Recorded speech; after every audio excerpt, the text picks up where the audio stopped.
श्रीरुद्राणी योगिनी स्तोत्रम् ध्यानम् रक्ताम्बरां रक्तविभूषणायां त्रिनेत्रयुक्तां चन्द्रशेखराभां खड्गं त्रिशूलं वरदाभयदां ध्यायेत् रुद्राणीं भयनाशिनीं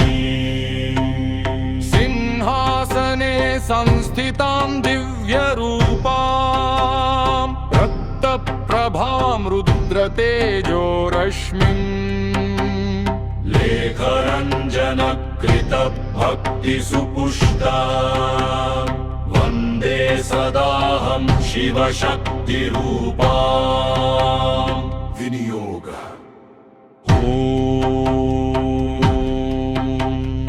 अस्य श्रीरुद्राणि योगिनी स्तोत्रस्य लेखरञ्जन ऋषि अनुष्टुप् छन्दः श्रीरुद्राणि योगिनी देवता ह्रीं बीजं ग्लीं शक्ति सौकीलकम् मम सर्वरक्षा साहस शत्रुनाश सिद्ध्यर्थे जपे विनियोगः। सरन्यासः ह्रीमङ्गुष्ठाभ्यां नमः तर्जनीभ्यां नमः सौहमध्यमाभ्यां नमः अरमनामिकाभ्यां नमः रंकनिष्ठिकाभ्यां नमः करतलकरपृष्ठाभ्यां नमः अंगन्यासः ॐ ह्रीं रुद्राण्ये नमः हृदयाय नमः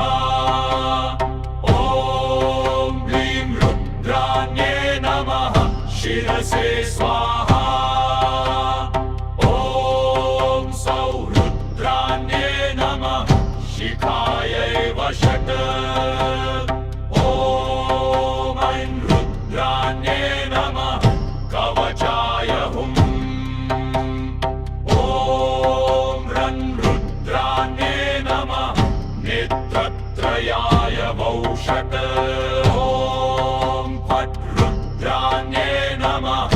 अस्त्राय फट् स्तोत्रम्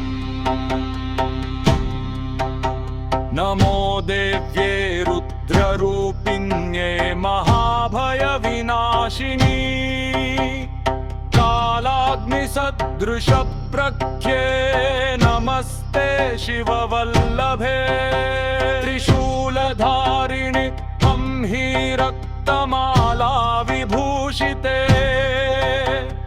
दैत्यानान्मर्दिनी देवी रक्ष मां शरणागतम्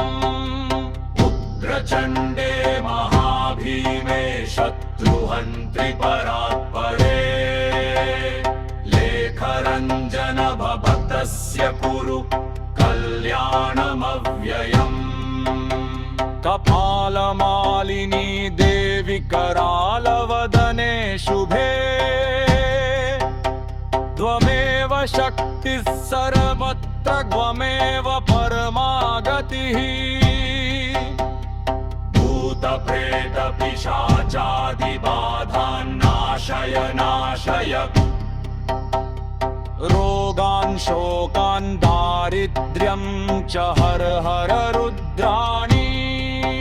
तेजोराशिं महाशक्तिं सर्वसिद्धिप्रदायिनी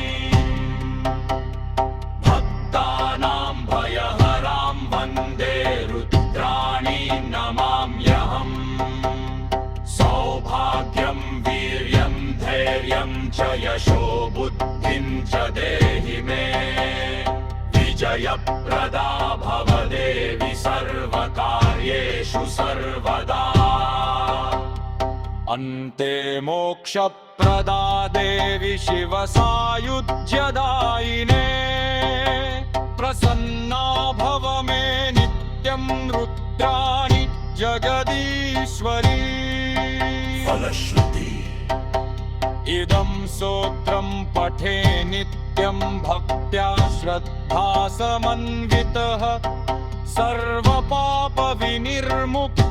सर्वसौख्यं लभेत् ध्रुवम्